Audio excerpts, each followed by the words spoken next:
welcome to Unbossed. And you know what today is? It's Monday. So that means it is Jessica Burbank Monday. Jessica, how are you doing today? Monday's the best day of the week because I get to do Amen to that. And what's going on over at Rebel HQ? Anything you want to share with us?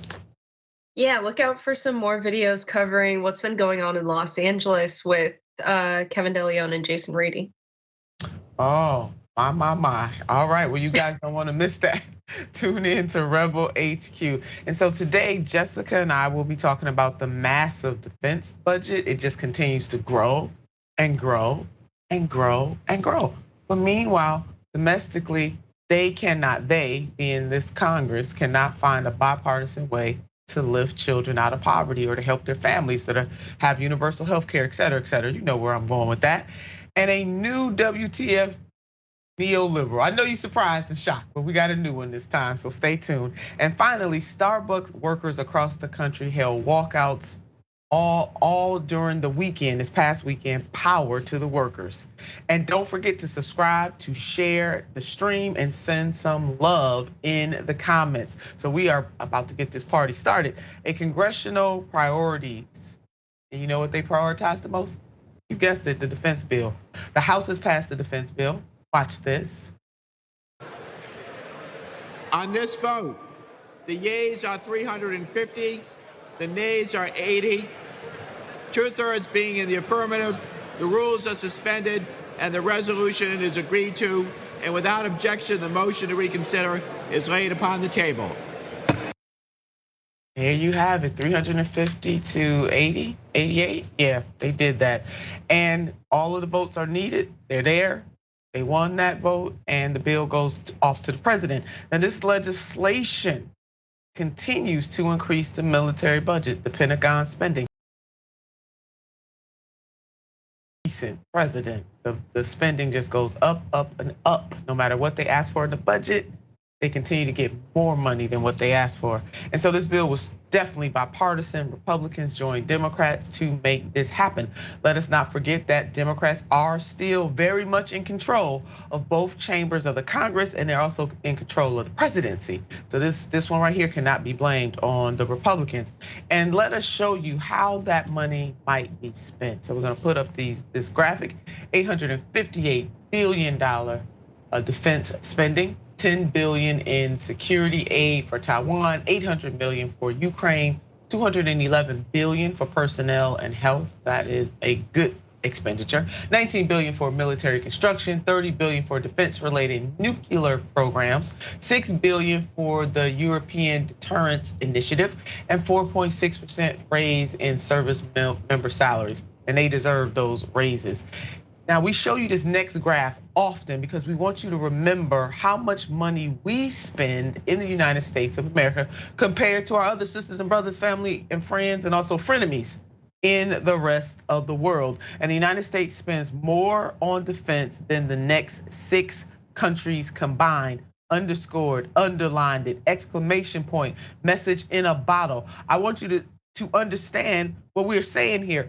More money than those countries combined, not 1 or 2 countries on the side, but each and every one of those countries combined, we spend more money. And the spending just keeps increasing and increasing and increasing and increasing. And meanwhile, on the domestic front, quality of life is decreasing and decreasing and decreasing. This stuff really makes no sense to me, but this is what the Congress has just done. And we should be spending that money and expanding opportunities right here on the home front, since in fact, we're spending more money than the next 9, count them, 9 countries combined. It's really a shame.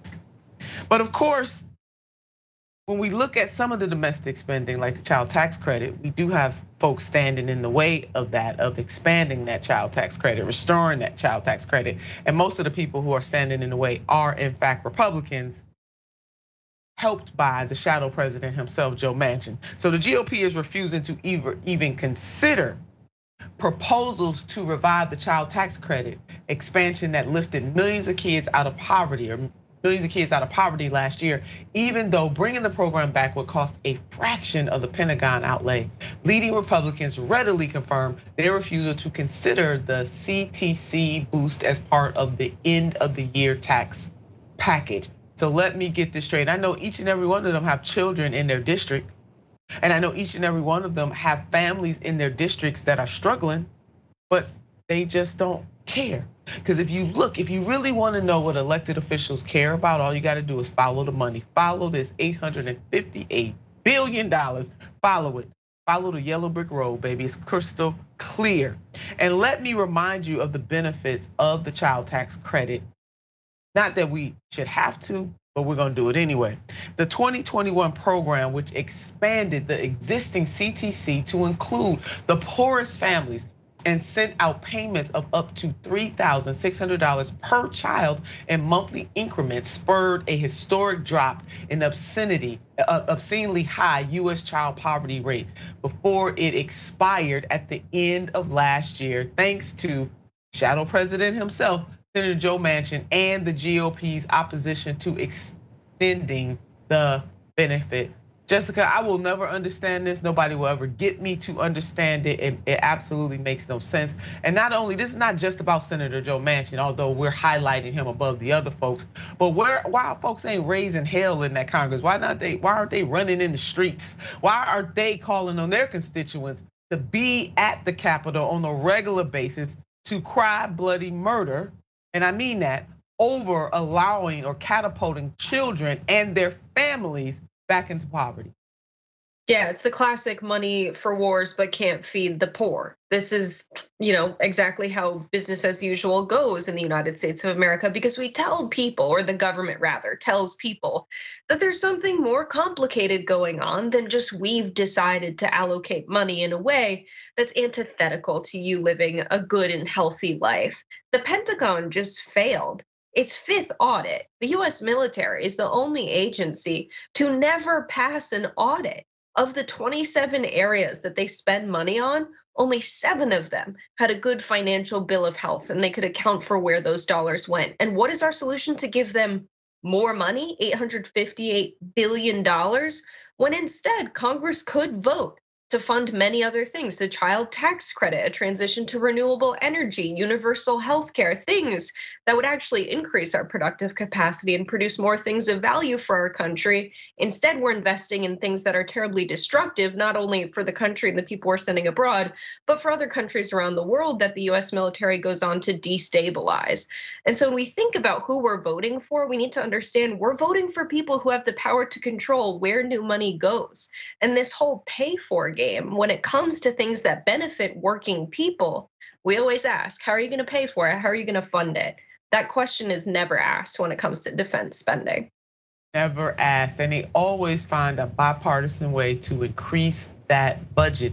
And it is obscene. There is no other way to describe it. And this is not about support for the servicemen and women and people. This is not what this is about. Because if they really cared about the servicemen and women and people, they would increase their salaries more than 4.6%. If they cared about the servicemen, women, and people, they would not allow the scourge known as veterans being homeless. So let's not get this twisted. Don't fall for the okie doke, the literal term. Do not fall for it. They do not care about the people serving in the military. All they care about is enhancing Raytheon and other of the military contractors who have them under their spell. It's called owner donors. And at the expense of war.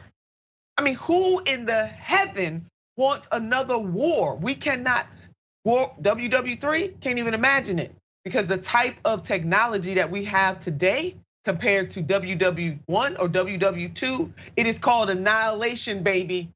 So why wouldn't we spend more money on the domestic front? Why wouldn't we spend more of that money to edify and to lift?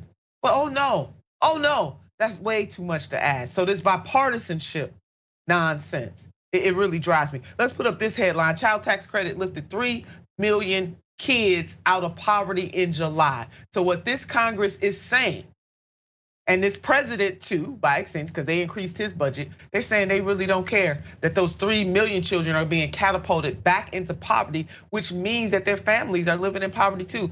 Because another thing that I don't understand, when you lift the children, you lift in the families. And the children are not separate from the families. The children are suffering because their families are suffering. The children are suffering because their mothers and their fathers are suffering. Their communities are suffering. But do these people care? No, they don't care. They're going on break. They're going on Christmas break. They're gonna wish folks all kinds of Merry Christmas and all the other holidays combined. They are pretenders. By comparison, the House and Senate voted this month to increase US military spending by $90 billion over. And the Progressive Caucus put out this statement: the expanded child tax credit reduced child poverty by more than 40%. It cut child hunger by 1/3. Working class families need this relief now, and they do. And Congress has a chance to bring it back before the end of the year. Progressives will keep fighting to get this done. This is coming from the Congressional Progressive Caucus. I hope they do continue to fight to get this done, but they need to deploy some other efforts and not just putting out statements. Somebody's hair should be on fire right about now. But will they get this done? It's not looking great. It's just not. The reaction on Twitter echoes the need for expanding child tax credit. Let's put up one of our favorites, and that is Dr. Robert Reich, and he tweeted 12 billion, the cost of expanding the child tax credit to 19 million children who had not been able to receive the full benefits. $858 billion, the cost of the latest defense bill we can afford. Underline it, bold it, exclamation point, message in a bottle. All right, what the former labor secretary said: we can afford to restore the expanded child tax credit. Do it before the end of the year. It's just that simple. This ain't complicated. This is definitely not rocket science. Just do it. And the leader of the Progressive Caucus put it this way on her Twitter: the defense budget is $87 billion more than 2021. With that kind of money, we could cut child poverty with an expanded child tax credit, make housing more affordable by expanding vouchers, uplift working families with the earned income tax credit. All of those things that she laid out, that she enumerated, are absolutely true. I just wish that the Congressional Progressive Caucus would do battle in a deeper, more vibrant way instead of putting out these statements. And finally, the National Priorities Project director called it out. And this is what the director had to say, Director Lindsay. This isn't using our tax dollars wisely. It's robbing programs that we need, like the discontinued child tax credit expansion that cut child poverty by half.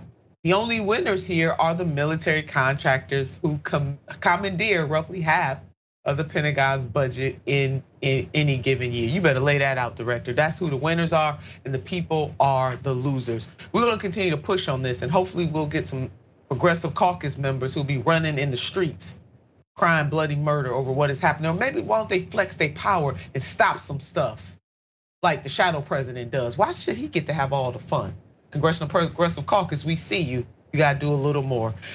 Lifting embargo could save lives. On February 7th, 1962, during the height of the Cuban Missile Crisis, President John F. Kennedy imposed a full embargo on Cuba that prohibited all trade. Turns out that this decision from 60 years ago has ramifications to this day. Check out this headline: Americans could beat lung cancer if US lifted blockade of Cuba. Now let me get this straight. They'd rather keep the blockade on Cuba rather than collaborating with them to beat lung cancer. Makes all the sense in the world to me. Here is some more context. Medical researchers in Cuba developed a vaccine called Simovax to improve treatment for lung cancer patients. Simovax is an nuclear therapy that harnesses the body's immune system to fight lung cancer. In 2018, Simovax became the first Cuban biopharmaceutical product to earn the US drug regulators permission to carry out limited clinical trials on American soil. This partnership was announced soon after the Obama administration began lifting sanctions on Cuba and normalizing relations. Unfortunately, and we do mean unfortunately, since then, the Trump administration has reversed the Obama-era policy towards Cuba and again imposed strict sanctions on the country. As a result, trade and scientific collaboration are as limited as ever, and a Simovax is not available to the public in the US due to blockade restrictions. And things really have not gotten any better under the Biden administration. I mean, we don't have to continue the course of the Trump administration because we have a new president. And that president can go back to the Obama era way of doing things, or even enhance that even more and do a new thing with Cuba in the 21st century. How about that? Despite a unifying message in the battle against cancer, in practice, the Biden administration maintains economic warfare on Cuba that prevents Americans from accessing treatments in Cuba.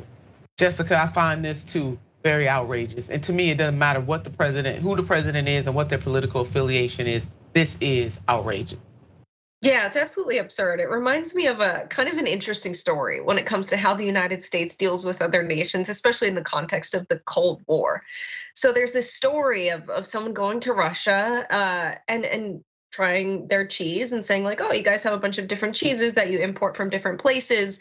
Then when the US, and the EU sanctioned Russia, suddenly they didn't have any cheese. And so a few years later, they started creating their own cheese and it was better than the European cheese. And it's this idea that by sanctioning another country, you can make them self-sufficient and find other ways to not rely on you anymore. Things work out a little bit better when we realize that there are different strengths in different regions of the world when it comes to what they offer the global economy. We depend on each other for certain products and certain things, like the Amazon rainforest for keeping our air clean and reducing carbon emissions in the atmosphere. So we very much would not like nations like Brazil to cut down the rainforest so that they can grow cattle. But when we sanction other nations, we kind of disrupt this flow of materials from one place to another.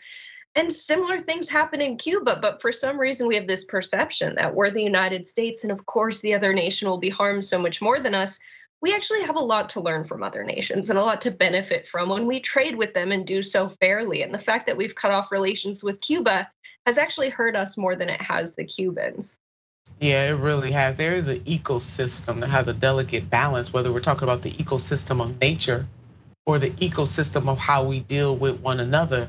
And it is disrupted right now. And yes, we are bearing the brunt of that. And with all of this in mind, here are some numbers on cancer-related deaths here in the United States, 2022 alone. Let's put up this graphic. Cancer-related deaths in the US in 2022. Lung and bronchitis, got that? 21%. Colon and rectum, 9%. Pancreatitis, 8%. Breast, 7%. So we see those numbers in the 130,000, and on and on and on. This is, again, it's a stain. It is an abomination on this nation to do that, to deprive families and people who love them of cures for any disease is the wrong way to go. And it's also worth noting that Cuba is ahead of the United States of America when it comes to health outcomes. Life expectancy in Cuba is 3 years higher than in the US at 78.8 years compared to 76.1 years in the United States. Cuba also leads the world with the lowest patient to doctor ratios, 155-1, while the US trails far behind at 396-1. So not only do we have a sick care system, the ratio between patient and doctor is not as good as Cuba, even though we thumb our noses down at Cuba, like somehow we're better than them. And guess what? We are not. And in case you're wondering, yeah, Cuba has universal health care. How about that? You know what I want you to do, underline it, bold it, underscore, exclamation point, message in the bottle on the train, better and universal health care. And both the Cuban government and the United Nations have estimated that the embargo has cost the Cuban economy $130 billion over 6 decades. It's also worth noting that the US Chamber of Commerce estimates that the embargo costs the US economy billions of dollars each year as well. So not only is this bad for the ecosystem that Jessica and I have been talking about, both the physical ecosystem, the social ecosystem, it is bad for business. And Cuba is doing a thing, and they have some resources that we and the rest of the world could benefit from, but the United States of America wants to continue to play games. We'll be right back after this.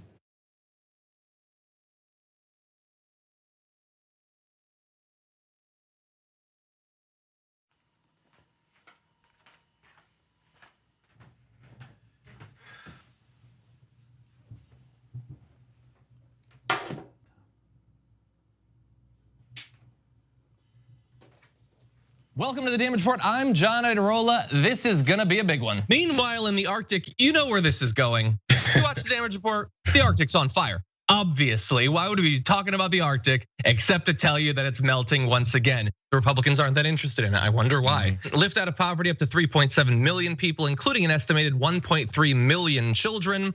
Hashtag save the children? Not if it costs money. I mean, come on. What's happening? I'm Dr. Rashad Richey, host of Indisputable with Dr. Rashad Richey. Here's the bottom line. I play no games about policy, period. Too many people's lives are at stake. So here's what I do. I challenge conservative ideology that hinders the growth of this country. I make sure we place our facts in proper context, and I have no problem debating anyone on a position that I have. Progressives have the ideas to change the world, but when you really look at it, progressives have always change this world for the better. I want you to tune into my new show, Indisputable with Dr. Rashad Richey, right here on the TYT network, 2:30 p.m. Eastern time, 11:30 a.m. Pacific time. I'll see you there. Everything that we've accomplished over the years is because of our members who've allowed us to remain independent of corporate interests and reach 20 million followers. Now is the time to bring as many people into the progressive movement as possible. We're inviting you to be the change and help bring a community-powered progressive change machine to life. Details are at tyt.com/change. If you're a member, thank you. We need you to remain so. If you're one of the thousands of viewers out there who's not a member yet, the time has come for you to join now. We need you more than ever. tyt.com/change.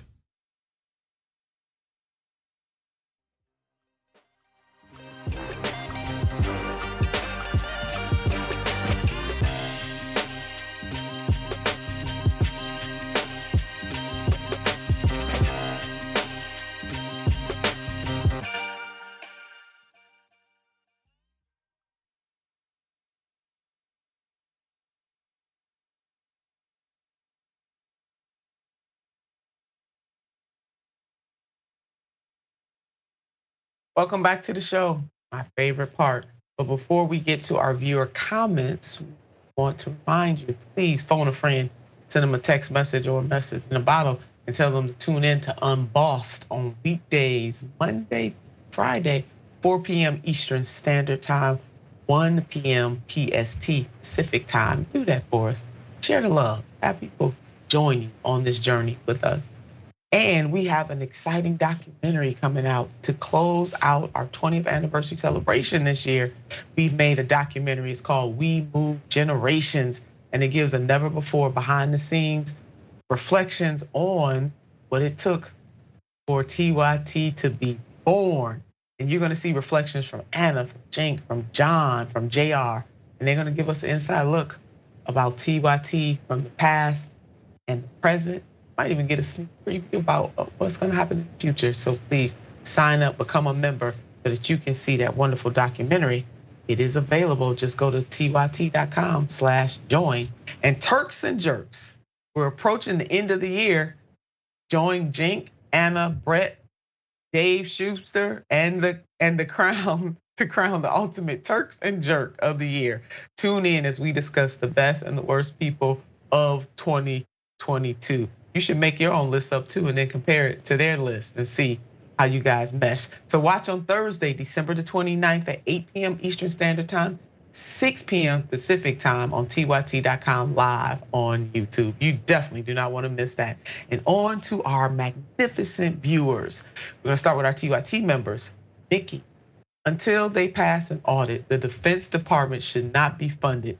They refuse to let the people know where the billions of our tax dollars have mysteriously disappeared to. We both, Jessica and I both agree with you on that, Vicky. Twitch, Luminous. Oh, I like that. Luminous. Yay. Monday with Nina and Jessica always makes the start of the week better and brighter. Thanks for all you do. Thank you, Luminous, for tuning in with us. And that's beautiful. Just even seeing Luminous, something that gives me a different vibe. Thank you, Luminous. That's on Twitch. And on YouTube, Super Chat, Judith, they increase the defense budget because the money eventually comes back to the politicians in a roundabout ways. So it is all for themselves and the super rich owner donors. You know what, Judith? You said that right. It does always come back to them. We appreciate each and every one of you. Thank you for tuning in to Unbossed. Don't forget to spread the message about this show. And thank you for what you do to help us remain independent media news source. It's only Monday, but I'm sighing deeply already and having to ask, WTF, neoliberal? We will now kneel. Miss Cinema, no. You have a problem figuring out whether you're for me or Trump, and you ain't black. Today's neoliberal in question is the United States Secretary of Education, Miguel Cardona. Check out this tweet from the secretary.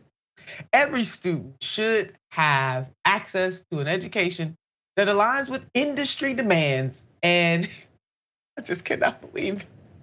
Evolves to meet the demands of tomorrow's global workforce. In other words, have your kids do what the business industry wants. Nothing that they love, nothing that edifies and lifts.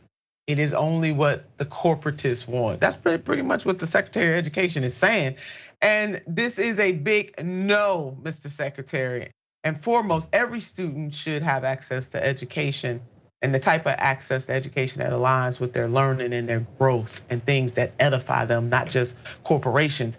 Every student should have that. And so the nerve of the education secretary to put out such a tweet, I had to take a double read because I did not believe that was coming from the Secretary of Education. It definitely reeks of corporatism. I guess I shouldn't be surprised. And while the Congress was happily passing a record $858 billion defense budget, why couldn't they have brought that same energy, that same fire, that same commitment, that same love to increase federal funding for education? That's what the education secretary, that's what he needs to be about. Not trying to get children to focus on what corporations want. So the fiscal year of 2023 budget released in March will provide $88.3 billion for the US Department of Education, including $36.5 billion for Title I schools, which support students from low-income communities. It also seeks $16.3 billion for students with disabilities.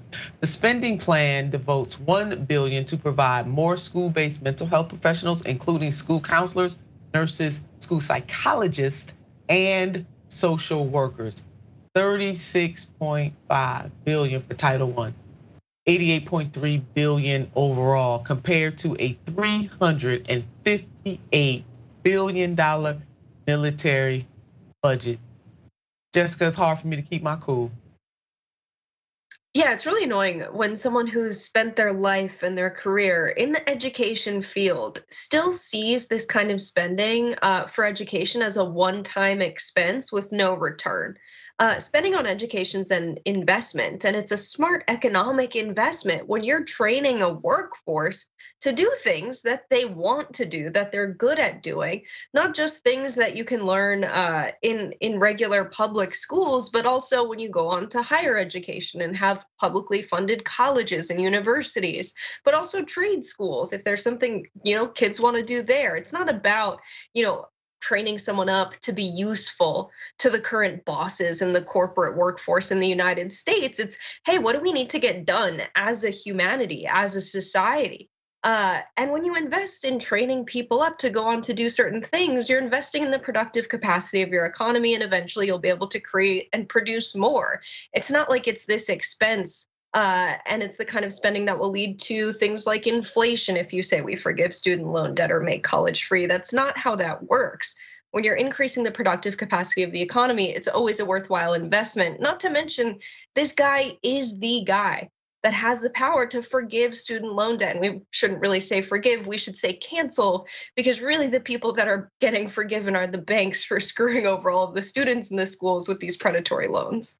Yeah, isn't that the case? And there is a memo that the Biden administration slow rolled because they didn't want us to know the answer to what you just pointed out, which is this president, along with this secretary, can cancel all student debt in the United States of America. It is within their power because 1965 Education Act gives them that power to do that. Now, the budget proposal came less than a month, and I'm talking about the education budget, after Congress approved a spending plan that provided $42.6 billion for K-12 schools for the remainder of the fiscal year, an increase of $2 billion from the past year, with extra funding for schools serving students living in poverty. But again, all of that is a drop in the bucket when you compare that spending to what is being spent on the Pentagon budget. Let's not ever lose sight of that. Congress gave Biden $45 billion more than what he had asked for in that defense budget. And instead of viewing students as an asset for corporations to exploit, you should invest in them and invest in their future, because investing in them is also investing in the future of the United States of America. Collectively, we all rise when our children are edified and educated and lifted. This is not just one individual, one community, it is each and every one of us. But they're even willing to run the risk of children going hungry at school. Put this headline up: schools will stop serving free lunch to all students. A pandemic solution left out of a new federal spending package. So you want to talk about cruel and you want to talk about immoral. This is immoral as hell and heaven, both. It really is. And I do not understand for the life of me how these people sleep at night. This education secretary, again, just as the Congress members who believe that every student should have a good meal in school, they should be running and jumping and screaming in the streets. But oh no, this man is saying, oh, let's groom these children to be an asset for corporations. But back to Cardano's tweet and what he said. Check this out really quickly. Naked capitalism / our schools, how corporations use public school workforce pipelines to harvest student data and train narrowly skilled, exploitable staff. That is what they're doing. So businesses are naturally attracted to public education because students are a source to meet their future labor demands. And schools can be places to inculcate students and families to become loyal customers. And we're not saying you shouldn't do anything. If we need more doctors and nurses, which we do. We have a nurse shortage in this country, for example. That doesn't mean that you don't talk to students about what the possibilities are in their lives to go into the medical profession. But what this does mean is that you don't simply look at children as widgets to fill some need of corporate America. You look at it in a very holistic way. We are failing, we are failing, we are failing. Mr. Secretary, you need to go back to the classroom, baby, because you didn't get this lesson right. Delete that tweet and put out another tweet about lifting and edifying the children of this nation and doing what is in their best interest. Baby, you got to go back to school. You get a big fat F on that tweet, a F+++. Suicide rates among Black men are increasing, unfortunately. And we know that the holiday season is among us. There's a lot of depression during the holiday season. I know people take Christmas time, from Thanksgiving to New Year's as festive, and in many ways it can be. But the opposite feelings of that can be people feeling suicidal or just feeling desperate and or depressed because they can't keep the pace and meet the needs of the commercialism that we push during the Christmas holiday. So this is a reminder to check on your loved ones, check on your friends and your frenemies when it comes to this. Because every smiling face does not mean that people are doing okay. And this is a tough topic for many people because depression and suicide, they're not always visible. So let's get into this. I want to put up this headline: no way out. Black male suicides rising faster than any other racial groups. And we don't often talk about suicide when it comes to Black men, to Black people, but especially Black men. And I'm really glad that folks are writing these stories to educate us, to make all of us aware so that we can do better on checking on one another. Researchers are sounding the alarm about the number of young Black men who are dying by suicide. From the 26-year-old son of award-winning actress and director Regina King, the young mayor of Newark, New Jersey, some in the African American community are speaking out to raise more awareness about suicide and mental health, especially when it comes to Black men. Suicide rates among Black Americans has risen over the past decade. Let's put up this graph, and you can see it is definitely not going in the direction that we would want it to go in. Most recently, the death by suicide of Stephen Twitch Boss is yet another reminder, as what I said earlier, that every smiling face is not happy. And so we see this headline, Stephen Twitch Boss left suicide note alluding to past challenges. And this is within a report. And Stephen Twitch Boss reportedly left behind a suicide note that alluded to his past challenges. Law enforcement sources told TMZ that police discovered his message, which contained vague references to issues he had been dealing with at the scene of his death. Well, life is hard for so many. It is unclear, going on, it is unclear what exactly his challenges were, though sources told the Post that there is no truth to any claims Boss had lost his life savings. The Los Angeles County medical examiner confirmed this week that Boss had died by a self-inflicted gunshot wound. Stephen Boss was only 40 years old. Now, in light of Boss's death, Tyler Perry, the award-winning actor, director, we all know his character, my dear, he shared his story of suicide, of attempted suicide, and encouraged others to seek help if they are feeling suicidal. Tyler Perry recalls his own suicidal attempts after Stephen Twitch Boss' death. And Perry reflected on the dark times in his life that caused him to attempt suicide in an emotional tribute to Stephen Twitch Boss. Watch this. I, like the rest of the world, am shocked by the death of Stephen Boss Twitch. And it prompted me to come on to talk to any of you who are going through hard times, struggling. I've only met him a couple of times. He was always full of life and seemed like such a light. But with that said, I just want to take you back to a time in my life where I tried to commit suicide a couple of times because it was so dark. I didn't think it would get any better. I had endured so much pain, so much abuse, sexual abuse. It was all so hard to just move through that I thought the only way to make this better, this pain go away, is to end my life. Had any of those attempts happened, I would have missed the best part of my life. Many thanks for Tyler Perry for sharing that story with all of us and also lifting people and encouraging them. Thank him so very much. I'm sure that what he had to share helped a lot of people. So again, if you just check on your loved ones, dig deep. If anybody in your family or within your circle, if you think they're feeling that way, help them to get the help.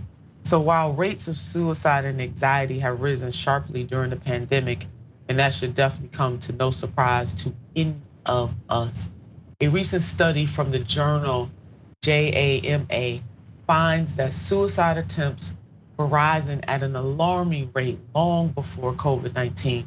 The study found that Black males had the highest increase in suicide attempts compared to any other race in the group. For example, increasing nearly 80%. Somebody's at a point of taking their lives or taking their own life. That means they have exhausted all possibility. It is a state of desperation. And no one, and I mean no one, should have to feel that way, but we see many people are feeling that way. With the added pressures of life, it can be lonely, very depressing. Jessica, this is a sad story here, but it's one that I felt that we needed to share with our viewers so people are looking out for one another. I know we're talking about Black men, but my mom often got depressed. She died at the young age of 42 years old, but she was often depressed around this time of the year. And I know so many other people feel the same way, and that's why we gotta look out for one. Yeah, and stress and depression are also, health conditions that lead to other kinds of sicknesses that lead to early death, even if it's not suicide. And so the kinds of conditions that we're put under in our society in the United States, struggling to survive, living paycheck to paycheck, that puts us under tremendous stress. And that leads to people dying early, and it leads to suicides. And the position of Black men in society in particular is a really difficult one when you're put in a patriarchal society, when you're expected to be someone who is providing for people, and then your community has been stripped of economic opportunities. And not only that, you're also criminalized more than anyone else in the United States of America. That's an incredibly difficult position to be put in. And this is not just anecdotal. I mean, it's evidenced in the data that 90.6% of our prison population is male. Black Americans are put into prison 5 times that of white Americans. And also when we think about unemployment rates, the white unemployment rate being 4.7%, the Black unemployment rate being 8.6%. I mean, the data is all there to show that there's a correlation here between systemic inequalities and people not doing so well when it comes to health and mental health. Yeah, it is. It is definitely a sad, sad commentary. So to the Black men out there, I want you to know that you are loved. We're gonna keep pushing to make this world a better place. It is unequal. There is no equity in this country, and we gotta change that. So we're lifting you up today, and by extension, anybody feeling that way. So again, each and every one of us can help somebody. Just know, again, that every smiling face is not happy. This really is a sad story, but I'm glad that we brought it to the fore. We'll be right back after this. We got I don't need a fire extinguisher now. I need to reflect. We'll be back after.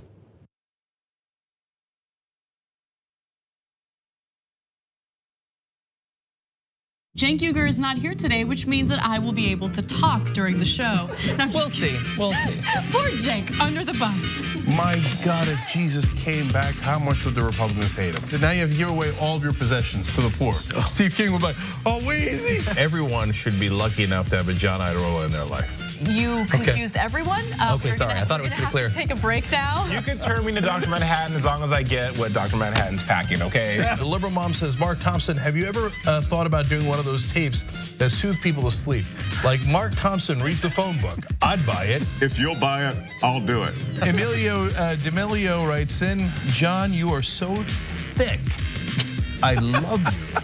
That's what he wrote. Pork Chop Express writes in and says John Iadarola needs a new jacket. Whoa. Those 24-inch pythons are about to burst out of his sleeve. Gun, baby. You know, the 2 people here said that their moms were both in love with you over Beauty and the Beast. Mm-hmm. That's an improvement. I usually get grandmothers. Charlie Turk. No, wait a minute, don't you dare. Chemical castration when we return from the break. I hope that, who they choose for the White House isn't just a borderline Klansman. That's all we gotta hope. That's it, we will settle it. She's cute. I didn't say that about Laura Ingraham. Scandal at TYT. Did Anna comment on my tan yet? No, she hasn't. You're a good boss. But Anna did say that I come in here today with a fresh mind.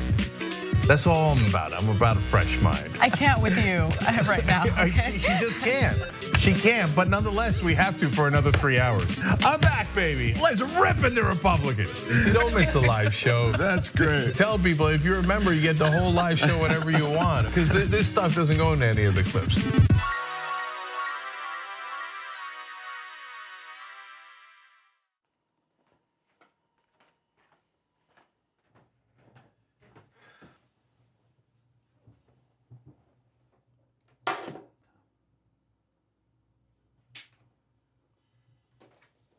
Welcome to the Damage Report. I'm John Iadarola. This is gonna be a big one. Meanwhile, in the Arctic, you know where this is going.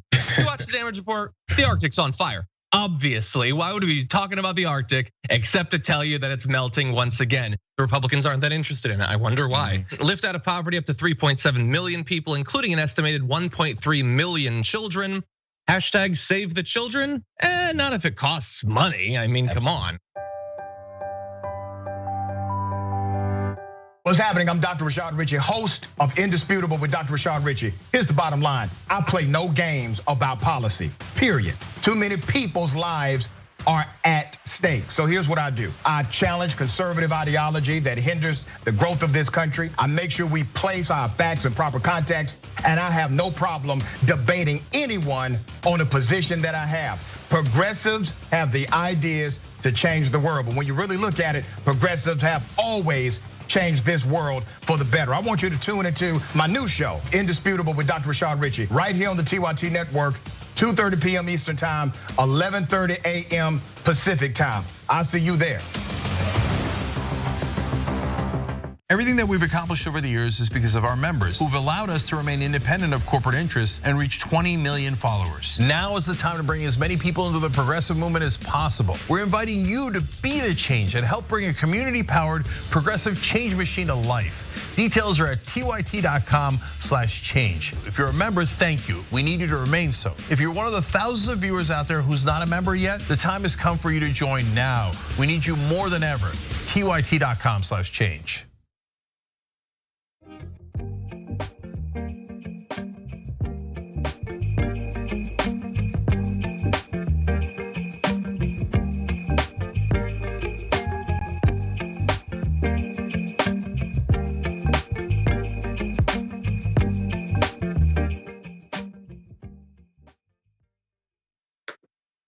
Welcome back to the show. Jessica is going to share some of our viewer comments. We've got some good ones. I agree with this one. Tuffy said, Nina Turner for president. Thank you for your great thinking, topics, receipts, and humanity on your show. I like that one. Then we've got Chipmunk says, when are they going to learn that encouraging subjects like music, art, etc. helps improve their math and other skills that will help them in the workforce? Yeah, the curriculum is a mess in the United States public schools.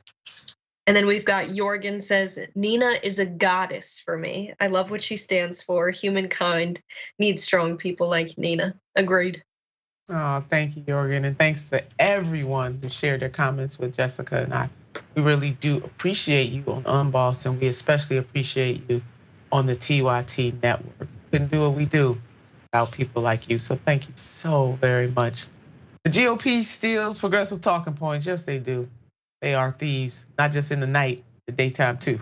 The GOP will use progressive talking points, but not follow through on progressive policies. Check out this tweet from the GOP. 60% of workers report living paycheck to paycheck. No shit, Sherlock. We know this, but you just wake up and find that out? It's been a reality for a very long time. It's real. But anyway, they want a cheap thrill. They don't want to solve the conundrum. They just want a cheap thrill. So the GOP has a lot of nerve. And although what they stated in that tweet is in fact a fact, they got some nerve because they are not doing anything to ameliorate the suffering that the American people are facing. Not doing anything. My stunt double did clap back though in a very profound way. Let's put her up and see what she had to say. And what's your plan? Expanding the child tax credit? No. Universal health care? No. Universal basic income? No. Canceling student debt? No. Canceling medical debt? No. Supporting unions? No. Raising the minimum wage? Hell no. Well, I had to add that in. Stop acting like y'all are about helping the working class. In other words, stop being pretenders. Because if you really cared about the people, all of those things that my stunt double enumerated, you would get on them right away. You wouldn't even go on Christmas break without dealing with those things right then and there before you go home and cut your turkey and your ham. You would deal with that. But no, it's not real. And so we know with great surety that the GOP does not care about the working class. They've had many opportunities as laid out by my stunt double to do the right thing and they have refused to do it. It is crystal clear that they do not care. They are pretenders. They're co-opting the talking points of the progressive movement because neoliberals have not done enough to change the material conditions of people in this country. So they can throw out tweets like this and people will believe that they actually care because guess what? Two things, more than one thing can be true at the same time. That tweet put out by the GOP is factually correct. But what they left out is that they're part of the problem. They're not going to do anything to solve the problem, even though it is within their power along with the Democrats to do so. I guess I should be surprised, but I'm not. They really do have a whole lot of nerve. I quote Grandma often, and this one quote just keeps sticking in my mind: more nerve than a brass A monkey. That's what she would say right now. I love it so much. They're so good. Yeah, someone said that I think the GOP is tweeting this because these are low numbers. They're like, man, these are rookie numbers. Let's get these numbers up. More tax breaks for the rich. This is ridiculous. And I think, 60% sounds low to me when I think about the people that I know. And it's definitely the case that the majority remaining 40%, those folks are living month to month or just the very next paycheck. This is so true for people across the United States of America. And for some reason, the GOP, their base thinks that just tweeting about stuff, just talking about stuff is the equivalent of doing something about it instead of voting for people who, I don't know, capitalize on your hatred or your fear and they fight these culture wars. You should be voting for people who govern on your behalf, who pass policies that will actually regulate some of the corporations that are exploiting your labor. Data shows that they're spending a much smaller fraction of their total revenue on labor than ever before. That means that they're not raising wages proportionally to the amount of work you're doing, to what you're producing, to their productivity. They're literally robbing you, and the GOP is letting it happen and creating policies that reinforce the type of economic system that allows that to happen. And these are not the people you should be voting for. Not at all. Definitely letting the fox guard the hen house or the wolf guard the hen house. It's horrible. But there we are, GOP. WTH for the GOP. Starbucks workers are continuing their unionizing efforts. This is a beautiful thing. We love to see it. Watch this. That's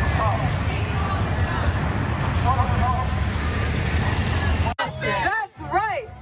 Howard Schultz, quit your whining. Get your ass to contract. Union town. Turn around. Really is a union town. And strong. Union proud. This particular store is Howard Schultz's home store, so we're hoping that that message comes across clear to him too, that we're not going to tolerate union busting. We will not tolerate union busting. Love to see it. This was happening all over the country, and as you know, yours truly has stood side by side with Starbucks workers in many a city, not just my hometown, but also in New York. I went past a couple of places this weekend while I was in LA. Really so tremendously proud to see those workers get out there and fight for better wages, better work conditions, and a better pay. So those were indeed the Starbucks workers doing their thing, taking it to the streets. Starbucks workers began a 3-day walkout at 100 US stores, and good for them. More than 1,000 baristas at 100 stores are planning to walk out or did walk out, according to Starbucks Workers United, the labor group organizing the effort. The strike will be the longest in the year-old unionization campaign. The process has been contentious. According to the National Labor Relations Board, Workers United has filed at least 446 unfair labor practice charges against Starbucks since late last year, including that the company fired labor organizers and refused to bargain. The company, meanwhile, has filed 47 charges against the union, among them allegations that it defied bargaining rules when it recorded sessions and posted the recordings online. What, exposing y'all for threatening workers? Is that what you're suing them for? Starbucks CEO Howard Schultz has been hell-bent on making the lives of workers who are trying to unionize, making their lives an utter hell. Let's put up this headline. Howard Schultz blasts unions as outside force trying to disrupt Starbucks. You mean the type of disruption that gets people better pay? Is that what you're talking about, Charlie? I'm trying to understand you. Starbucks illegally denied raises to union members, Labor Board says. The National Labor Relations Board is seeking compensation for workers whom it said the company had shortchanged. And this doozy right here, ex-Starbucks manager claims he was told to punish pro-union staff. I didn't want to do it. I didn't want to do illegal stuff. Thank God for that manager. So Jessica, the same story. I mean, this dude just will not do right by his work. Yeah, and I mean, the workers are unionizing and striking for good reasons. If I were to say someone took away someone else's house, that's violent. If I were to say someone choked somebody else, you'd say that's violent. If I were to say someone starved someone else, that's violent. But when you have the kind of job where you have to work 80 hours, 60 hours per week in order to keep it, you're filling in for extra shifts. And if you don't work those shifts, your house will be taken away. And if you don't work those shifts, you won't be able to put food on the table. And by the way, there's no PPE and you've got to expose yourself to the pandemic or get fired. You could lose your ability to breathe and end up in the hospital. These are the working conditions that motivated Starbucks workers to unionize. And for some reason, the law in the United States has not been able to stop Howard Schultz from union busting. That's a failure of the US government. And all workers can do now is withhold their labor to get a message across. If they stop working, Starbucks stops making money. Really, they're doing the one thing that they can. And so it's really, really sad that we're ignoring basic human rights by not protecting workers' right to unionize right now in the United States. And it's only going to get worse in this next legislative session when we hear more cases before the Supreme Court. And they consider that workers will potentially be financially responsible for losses during strike times. That would be insane. That would be absolutely stripping workers from their right to strike, which is the last thing they have to fight for their basic human rights. That is exactly right. And I think that what this White House has just done in this Congress in reference to rail workers incentivizes the Supreme Court, unfortunately, to maybe do what they might do, which I hope that they don't, because as you stated, and we all know, the workers being able to withhold their labor that's the ace card. That is what they have. That is the ultimate power that they have. And this is really a shame. But Schultz may be feeling the brunt of his action. New penalties for companies that illegally fire workers who unionize. In a big win for labor unions, the National Labor Relations Board ruled on Tuesday to expand the fees and penalties that agencies can collect from employers that illegally terminate workers for labor activism, both union and non-union, in a move long sought after by the labor movement. And this is finally some good news for once. Beautiful thing. And let's put up this tweet from the one and only Dr. Robert Reich. Solidarity with at SB Workers United, who went on strike today in protest of the company's refusal to bargain a fair contract.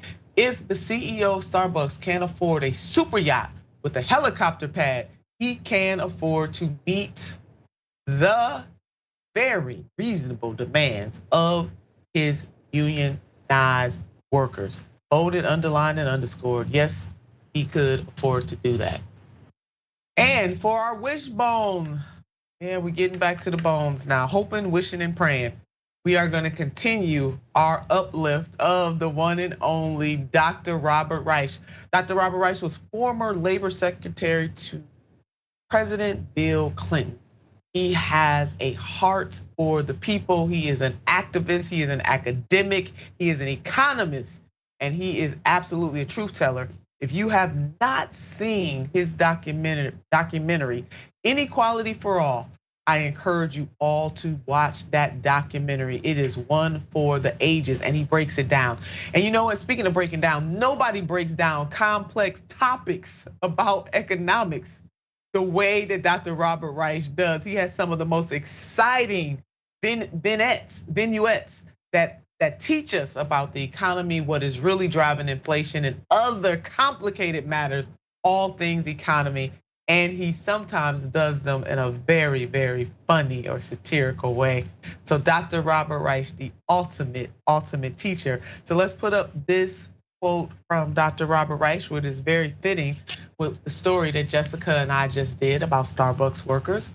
The only way to grow the economy in a way that benefits the bottom 90% is to change the structure of the economy. At the least, this requires stronger unions and higher minimum wage. Jessica, very perfect end to our show today, Dr. Robert Reich. Yeah, and what's been left out, he dances too. You can see him dance on TikTok. I mean, Senator Turner really wasn't kidding about his videos being fun. You should really watch them. Yeah, he is. He can do it all. I mean, he is absolutely magnificent. And you know what I love, Jessica, and I'm sure that you would agree, is the fact that he is using his enormous power, his enormous cachet, both academic, being a labor secretary, also lauded as one of the best labor secretaries in this country's history. He's using it on behalf of the everyday people of this country. So we owe a debt of gratitude to the one and only Dr. Robert Reich. And yes, as Jessica said, catch him on TikTok cutting the rug or two. Yeah, what's life without a little dancing? It makes us all happy. So glad that you all did the dance with us today. Jessica and I are elated that you decided to dance with us today. We hope you will come back for the rest of the week and keep on dancing here on Unbossed and also on Rebel HQ. And you know what I want you to do about this time. I want you to keep the faith. And more importantly, I want you to keep the fight. Until next time.